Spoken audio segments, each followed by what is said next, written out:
another thing that is very different in that future, obviously, is Superman and how far he's fallen. It's clear that something terrible has happened. We know that Lois is dead in this future. But it's curious, there is a shot earlier in the movie. She opens her drawer and there's a pregnancy test in there. So I want to know if that pregnancy test is at all connected to why Superman has fallen so low in this future. I think so.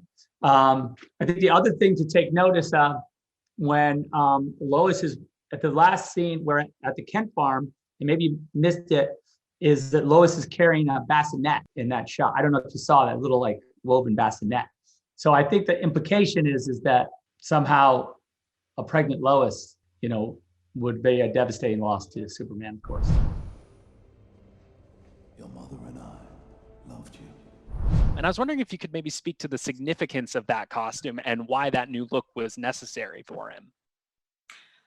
Well, listen, Superman is on this journey, as are all the characters that we get to see, but probably we see the most of Superman, right? Because we had his standalone movie, and then we saw him in Batman versus Superman, and then now, we see him being resurrected in this movie here in Justice League.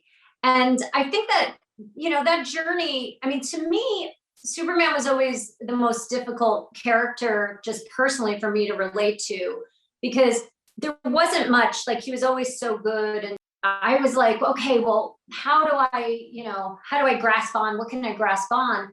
So for me to see him kind of struggle and figure out his place in the world, and I think, we have a lot, we have adopted kids, and to see him, it's an adoption story. There were so many things in our version of him that you can really, relate to, I think. And then in this movie, once he gets resurrected, it's not as, to me, I look at it as not as being as, like, he knows the world is more complex, but he's more knowing. And he is out on the other side of it, and he loves this world, and he chooses, as much as, we chose him, he chooses us. So I love that whole dichotomy. And it's in the canon, so it's something that Zack wanted to, really explore, and he felt like it was appropriate on the journey for him to come back in the black suit.